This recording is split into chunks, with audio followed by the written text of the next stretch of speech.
नमस्कार।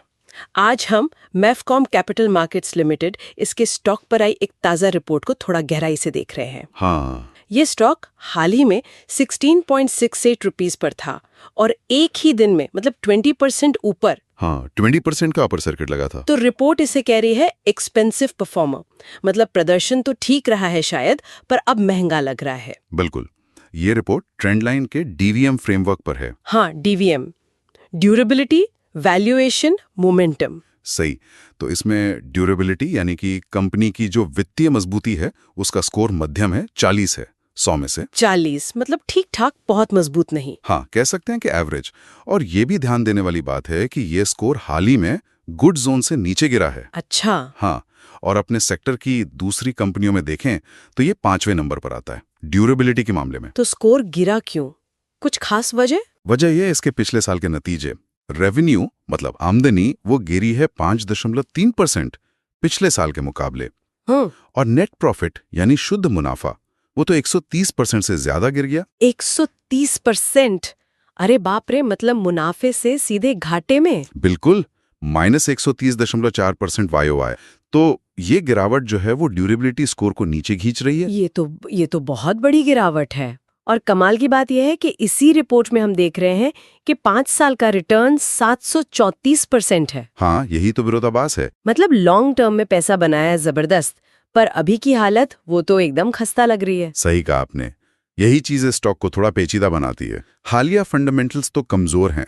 जो जरूरी रेशियो होते हैं ना, जैसे पीई रेशियो। हाँ, पी रेशियो तो नेगेटिव है क्योंकि कमाई ही नहीं हो रही, लॉस है। फिर ROE, ROC, return on equity, return on capital employed, हाँ, ये दोनों भी नेगेटिव हैं। मतलब कंपनी ना शेयर होल्डर के पैसे पर कुछ कमा रही है ना अपनी कुल पूंजी पर। और वो ट्रेंड लाइन की चेकलिस्ट का जिक्र था रिपोर्ट में, उस पर क्या हाल है? उस पर भी स्कोर कोई बहुत अच्छा नहीं है, सिर्फ 36.4% पास। अच्छा। ये चेकलिस्ट कई चीजें देखती है कि कंपनी लगातार प्रॉफिट कमा रही है, क्या सेल्स बढ़ रही है। इन जरूरी पैमानों पर ये फेल हो रही है। लेकिन कर्ज कम लें, ये लिखा है। हाँ, ये एक पॉजिटिव चीज जरूर है। डेट यानी कर्ज का बोझ ज्यादा नहीं है कंपनी पर। ठीक है, तो ड्यूरेबिलिटी तो मिलीजुली तस्वीर दे रही है, बल्कि थोड़ी कमजोर ही कहेंगे। अब वैल्यूएशन पर आते हैं। रिपोर्ट इसे महंगा बता रही है। महंगा, और स्कोर तो देखिए 100 में से सिर्फ 23। सिर्फ 23? ये तो बहुत कम है। हाँ, इसीलिए एक्सपेंसिव कैटेगरी में है। और अपने सेक्टर में मतलब जो दूसरी कंपनियां हैं इसके जैसी, उनमें ये सबसे महंगा माना जा रहा है वैल्यूएशन के हिसाब से। इसका मतलब ये हुआ कि फंडामेंटल्स तो कमजोर हैं, कमाई गिर गई, लेकिन शेयर का भाव शायद पहले ही बहुत चढ़ गया है। बिल्कुल, यही मतलब निकलता है।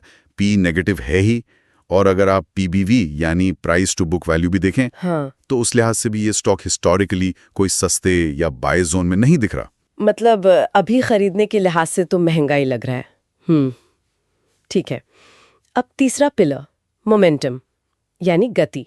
Score 39, technically neutral. न्यूट्रल मतलब न तो कोई बहुत साफ तेजी का ट्रेंड है न मंदी का। स्कोर 39 है और ये भी अपने सेक्टर में सबसे कम है। अच्छा, इसमें भी सबसे पीछे? हाँ, कुछ पॉजिटिव संकेत जरूर हैं, जैसे स्टॉक अपनी ज्यादातर मूविंग एवरेज के ऊपर है। अच्छा, ये तो तेजी का साइन होता है ना? हाँ, आमतौर पर इसे तेजी का संकेत मानते हैं, लेकिन कोई नेगेटिव संकेत भी हैं। हाँ, मिले जुले संकेत हैं, इसीलिए तो न्यूट्रल कहा है।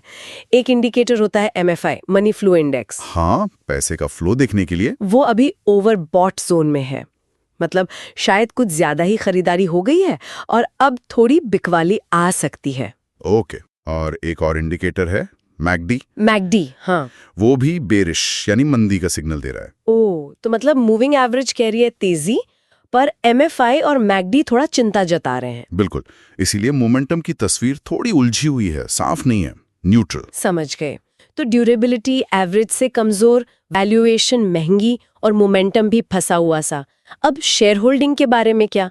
किसके पास कितने शेयर हैं? शेयर होल्डिंग पैटर्न देखें तो वो काफी स्थिर है। प्रमोटर्स यानी कंपनी के मालिक, उनके पास करीब 74.4% हिस्सेदारी है। ये तो काफी ज्यादा है। हाँ, और इसमें कोई बड़ा बदलाव हाल में हुआ नहीं है। म्यूचुअल फंड्स या FIIs मतलब विदेशी निवेशक, हाँ, उनकी होल्डिंग तो लगभग न के बराबर है, 0 ही कह सकते हैं। अच्छा, और प्रमोटर ने अपने शेयर गिरवी तो नहीं रखे? नहीं, वो एक अच्छी बात है। गिरवी यानी प्लेज बहुत कम है, प्रमोटर होल्डिंग स्थिर है और गिरवी भी नहीं है।